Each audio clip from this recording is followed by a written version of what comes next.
Hello parents, this is Miss Catherine and I would like to give you an update on what to look for now that you know how to log in to your child's platform. When you log in, you usually land on the week page. We're going to go over to the year view page, the year page, and take a look in your child's platform. You may notice that some things that were blue are turning green or even yellow or red. Those are indicators that your child has done some work and that work has been assessed. Green with a check in a circle means that the work meets standards and the child can move on to the next, or the student can move on to the next bit. What I really would like to show you is that at home, we're hoping that if you see your child working in the platform, you see him or her working in focus areas. So let me just walk through this organization for a second. Every course has its own section, as you can see, with a series of 3 or 4 rows. The name of the course is at the top, and just beneath that, on the top row of content, you see all of the projects that are planned for the year, and underneath the project are the power focus areas. This is the work that your child is hopefully doing at home if you're seeing him or her studying at home.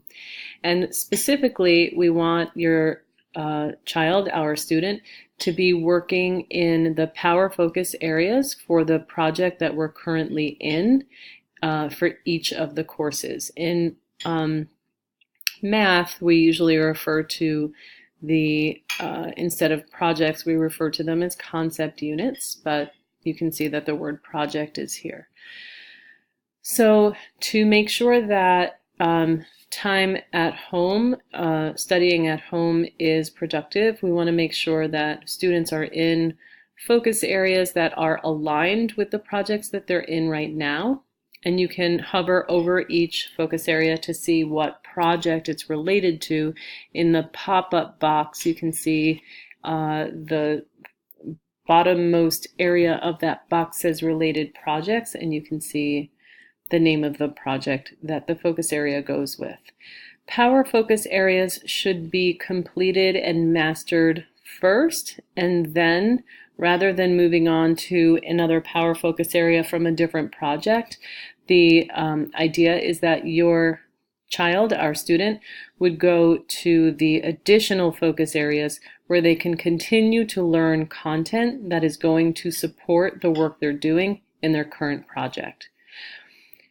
If a student is working really quickly through all of the related focus areas, we can assign challenge focus areas with more content that's still related to the project they're in. We also at that point would want to look at whether the child is doing the other course content, which is the project work, and whether they're doing it at the quality level they are capable of. So if you're finding that, I don't think anybody's in that place just yet, but if you're finding that your child is working at home a lot, going through the focus areas, mastering the content assessments in school, and needs kind of more stuff to study, please reach out to us or have your child reach out to us and say, hey, we'd like some more content assigned for this project, and we can look into that. And if there isn't any more content to assign, our next step is really to look at how can we be making sure that we're elevating the level of the work that's happening in the project portions. All right, so at home, the best stuff to be working on is focus areas, beginning with power focus areas and then moving on to additional ones. And there may be some project work that your child has to work on at home as well. For ELA, from grades 5 through 10, we have websites that show what we've been doing in class every single day, so you can take a look at the website. I'll just switch over quickly to the 5-6 website, which is very similar to the 7-10. Just to point out that on both websites, the current week is always at the top. and then the days of the week go in order. So we're currently in week 4. It is Monday. Monday's work is posted. Tuesdays will be posted on Tuesday, and so forth. Last week we had Monday's work, Tuesday's work, Wednesdays, Thursdays, Fridays, and so forth. And what you're seeing over here are the slides that I show in class with the information that we work from in class.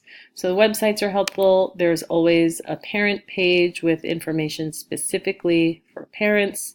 You can look there to see anything you might have missed, including our very first orientation to the platform. The slides are there. Okay, I hope that that is helpful. Please reach out if you are finding all of this platform stuff confusing. I would imagine you would be finding it confusing because it is still very early in the year and there's a lot in here. So please reach out with any questions you have. Okay, thanks everyone. Bye.